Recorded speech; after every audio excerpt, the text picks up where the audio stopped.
Don't you want devoted followers who leave their families for you, give their money to you, give their bodies to you, give up their lives for you, consider you God, and will kill for you? Don't you want to become a cult leader? Hello guys, and welcome back to Serial Killing, a podcast, where we also veer off the serial killer path to delve into other topics within our beloved true crime community. This week's podcast will be on a cult called the Movement for the Restoration of the Ten Commandments of God. There were a few key players in this group, but the two at the top were Credonia Mwerinde and Joseph Kibwetere. Hopefully I pronounced that somewhat correctly. And both of them were from Uganda. So let's look into some history for that area. Uganda is referred to as the Pearl of Africa, and it has absolutely stunning scenery. They have lakes such as Lake Victoria, which is Africa's largest lake and the chief source of the Nile River, and of course other rivers, mountains, and semi-arid lands. The Paleolithic area shows that humans have inhabited Uganda for at least 50,000 years. The peoples began clearing the forests to make way for agriculture. So in 1894, it became protected by the British Empire. The British saw that there were some serious land disputes, and that was pushing the country, that area, into civil war. So just before Joseph was born, the British forced the chiefs of the, different lands and areas to severely limit the rent and obligatory labor that they could demand from their tenants. This, of course, calmed things down a bit, and they began to grow cotton and then later coffee for the export market. Even World War II, which was hard on many areas of Africa, didn't affect Uganda all that much, and in fact, they prospered from wartime agricultural production. Their population was growing when other areas were not so much. So Joseph was born in 1932 in, of course, Uganda, and Uganda is actually kind of in the central eastern part of Africa. When he was born, as I said before, Uganda was ruled by the UK, who established administrative law across the territory. But once Uganda gained their independence in 1962, the area became well known for its violent conflicts and military dictatorship. Now, Joseph's family were very devout and pious Catholics, but his family was considered wealthy for those times, compared to most others in the area. During his youth, there was just a lot of political unrest and religious tension, and it was intense. While he was young, he witnessed many religious movements that sort of melted together Catholicism with sort of mysticism, with an emphasis on miracles and the supernatural appearances of the Virgin Mary. But not much is really known about his specific childhood. In 1960, at the age of 28, he married Teresa. Joseph himself was already dabbling kind of in politics, and Teresa was described as polite and wore the traditional robe with a scarf at the waist. They built their house in 1973, and by then he was a rather wealthy and very well-respected member of the community. Teresa described their marriage as a happy one, that he treated her kindly and respectfully. 6 years later, a very deeply religious Joseph, even though he had had many illegitimate children, decided to travel to Rome. This trip would be life-changing for him. When he returned to Uganda, he built a brand new church for his community. in the church was an apostolic blessed picture of Jesus. He was now an official politician, though not really suited for that particular kind of office. But he owned enough land to be able to donate most of it to the Catholic Church, where he had a school built on it that he designed himself. He also served as a school administrator there. I mean, to say this man was basically a local hero would be an understatement. By 1984, Joseph began to claim that he had been regularly experiencing sightings of the Virgin Mary. And again, this is not entirely uncommon for that region. So that was Joseph Kibwetere. Now let's move on to Credonia Mwerinde. Credonia was born in 1952. Not much is known about her very early beginnings. What is known is that she grew up with a father who claimed to have visions of speaking with the Virgin Mary as well as the Jesus. So she, of course, also claimed to have these visions as well. To say that she was a well-behaved, godly young girl would be very incorrect. From an early age, she showed signs of aggression and violence, and she carried that into her teen years. It has also been said that Credonia poisoned her older brothers so that she could get their land inheritance. She actually boasted that she had set an old boyfriend's house on fire when he wouldn't marry her, something she would repeat later. So after that incident, her family decided, it might be best if she went to see a doctor to see if she might have some, issue. But the doctors came back saying that they didn't really know, couldn't find the cause. So they gave her a general diagnosis of, quote, mentally disturbed. Now, she wanted to get out of her hometown and out of that area. Somehow, she managed to get a man to marry her. Well, at least they were common law married, but she did not love him. All she loved was money. Her husband attested to that. The couple opened a bar where she made her own banana liquor. All kinds of sources refer to this banana liquor, so apparently it's popular there. Let me know. But one morning, she was seen cleaning blood off of the floor of her bar. As it turns out, she had basically seduced a motorist who had stopped in, and then while he was sleeping, she murdered him and took his money. She also later told people that during this time, she had also prostituted herself. And though she came from a deeply religious family, she was not. She only attended Mass maybe once a year. So it didn't take very long for her business to begin to fail. And as far as her business goes, it didn't really take long for it to begin to fail. Looking around for something new to try to do to be successful and get that coin, she began to notice the missionaries that traveled, spreading the good word of their religion. They were respected. They had people that followed them, and they were pretty successful. And this made a light bulb go off inside her head. Conveniently, her father told her that he had had a vision of the Virgin Mary, telling him that his daughter needed to travel and spread the word of God around Uganda, and she began saying she was having visions of the Virgin Mary as well. Mary apparently told her she should repent her sins and return to her flock, her religion.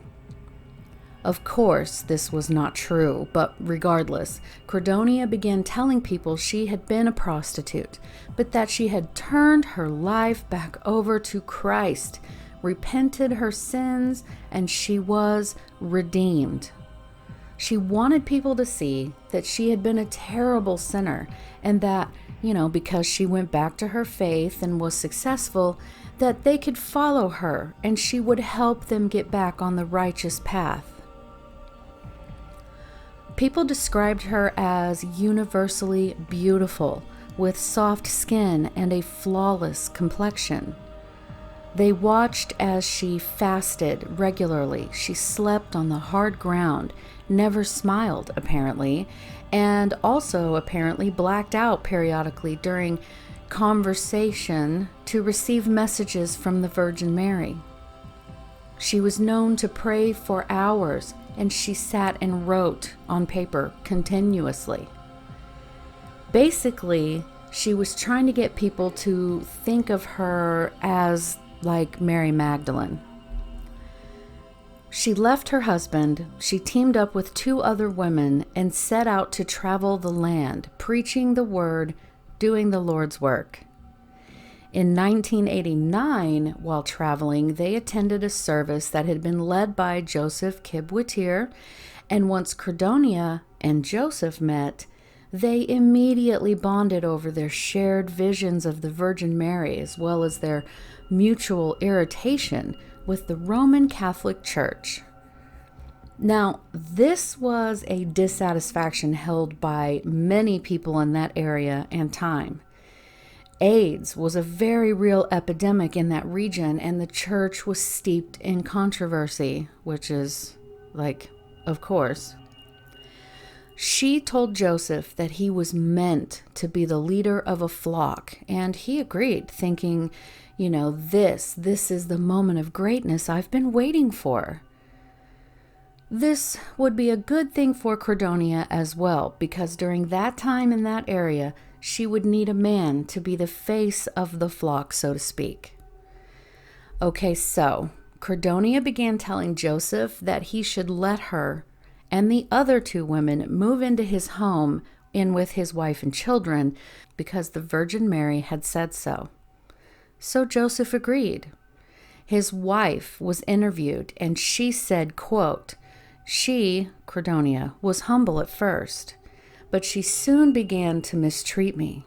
She said I was bad, then said she and her sister should sleep in the same room with my husband and I. He always supported them," unquote. Joseph's son said, quote, "My father loved us when we were children, but then he started to do whatever those women told him. He stopped loving us," unquote. So it didn't take long for Credonia, Joseph, and the other 2 women to put together a group that they called the Movement for the Restoration of the 10 Commandments of God.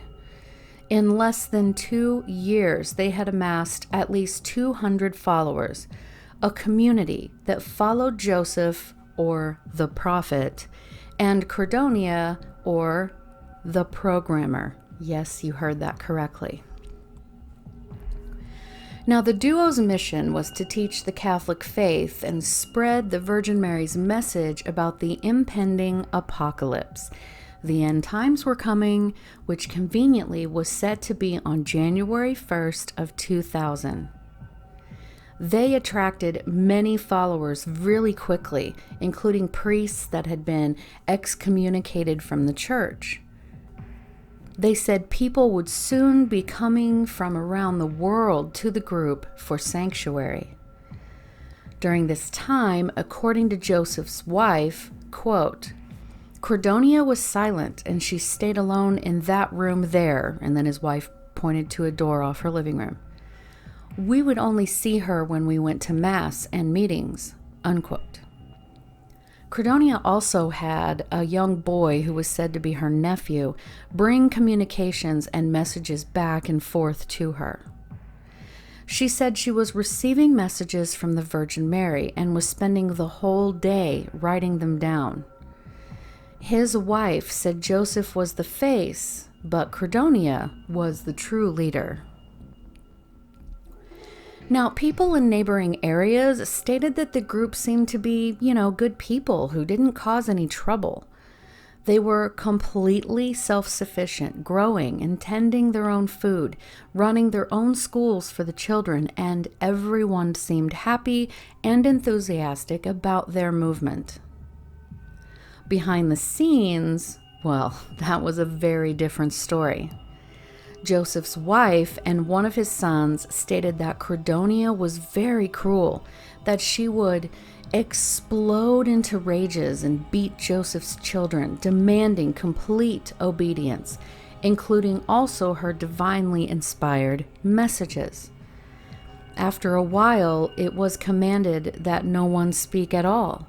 All communication should be done through sign language. But people believed in their message. Followers were proud to talk about how their leaders spoke directly to God. They preached that the only path to salvation was strict adherence to the 10 Commandments.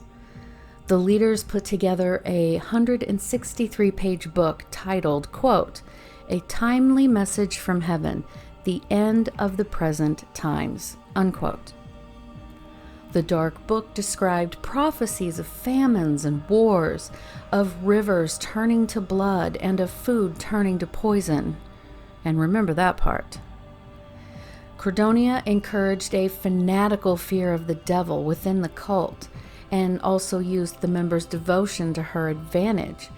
She would accuse members of being possessed by the devil as a way to be able to torture and murder people within the cult, which had grown to nearly 4,000 people by this point.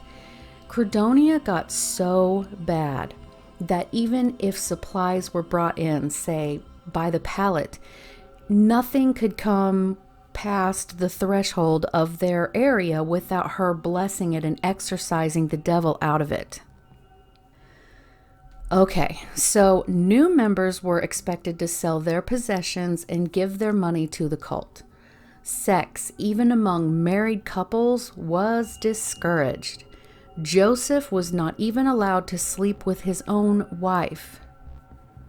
And if Credonia felt that people were getting out of line, she would emerge from her room saying, quote, "I've been receiving messages from God that the Virgin Mary is annoyed. People are sinning too much, and God is going to end the world because of the sins," unquote. But again, by all outward appearances, it was a strong and healthy group of people worshiping the Lord. Finally, after 3 years, Joseph's family, seeing that Credonia had forced up to 60 children, including Joseph's own, to live in a 15 by 40-foot shed in the backyard, urged him to kick the women out. The children were infested with scabies, and many were sickly. Joseph, of course, refused, and he and the 3 women left. He told his own children that they were no longer his children, and his wife was no longer his wife. They settled in Credonia's hometown, and there they began to build a dozen or so kind of rural outposts. But the cult's angelic public image began to tarnish in the late 1990s when some reporters were, for some reason, granted access to the compound they had built and put together. What they found would shock the locals and the country. It was visually obvious that a great many people, including children, were severely malnourished. It would be discovered that the higher-ranking cult members would get decent or very good food, but the rest might go 2 days without eating anything, and if someone was caught trying to sneak food, they would be severely punished. They would tell the children to not go to school, and if someone was sick, well, they were to pray about it, not take medicine. The followers' daily routine was grueling. They were awakened at 3 a.m. and were forced to pray for 2 hours. On days they weren't fasting, they ate very little. Some children were caught eating insects because they were desperate from hunger, and they too would be punished. The followers were sworn to abject poverty, complete chastity, and blind obedience. They truly believed, though, that their sacrifices were for a good cause. Children were also being used as slave labor. There had also been rumors that some of the children had been kidnapped off the streets and taken to the compound.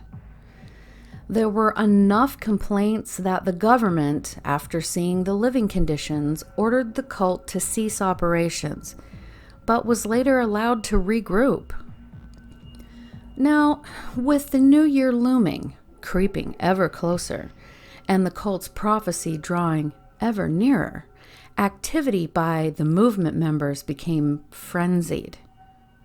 Their leaders urged them to confess their sins in preparation for the end. Past members were re-recruited, and all work in the fields ceased. But when the apocalypse failed to begin on January 1st of 2000, many cult members stopped and began to question the authority of the group leaders. Some people were disillusioned and began to leave the cult in large numbers and demanded they be given their money back, which they had, of course, handed over when they joined. This helped spark the anger and paranoia in Credonia that was the ultimate catalyst for her new plan. A second date for the end of the world was picked this time. It was set to occur on March 17th, 2000. And just before that date, the remaining followers were instructed to dig on a few of their properties. They were told they were digging latrines, or deep holes for the disposal of human waste.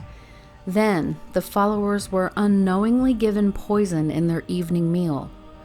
It was supposedly a fast-acting poison. Within several minutes, most would be dead. Anyone who survived long enough to realize what was happening and tried to run were chased, strangled, or bludgeoned in the head. This included children. The bodies were then stripped, their clothes and belongings burned, and the bodies were lowered into these pits. Little had they known they had, in fact, dug their own mass graves. So when March 17th was upon them, the remaining and unaware followers spent the beginning of the day in the church singing and celebrating. Afterward, they had a great feast of 3 roasted bulls and several crates of soda. They were full of hope for their future in heaven once the apocalypse began. The members then made their way back into the church building for further prayer and singing. It was at this point that nearby villagers heard explosions coming from the area of one of the compounds. Many ran to offer aid, but the church was completely engulfed in flames. It was observed that the windows and doors had been boarded up so that none of the 530 members, including many children, inside the building could escape.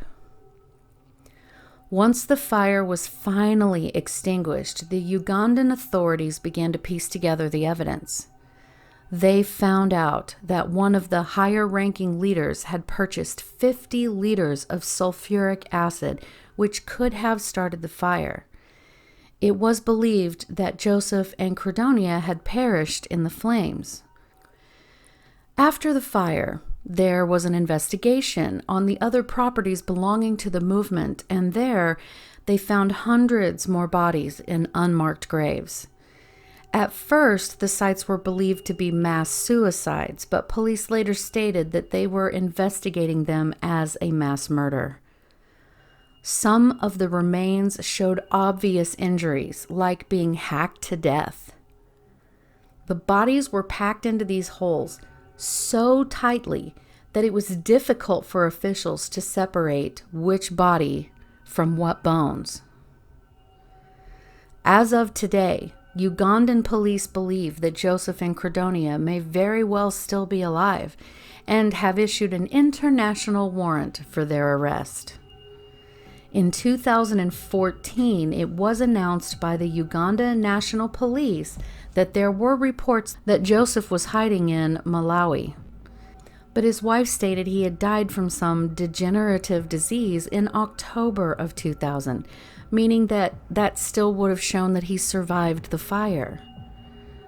It is believed that Credonia made the trek into the Congo and that she is still alive today.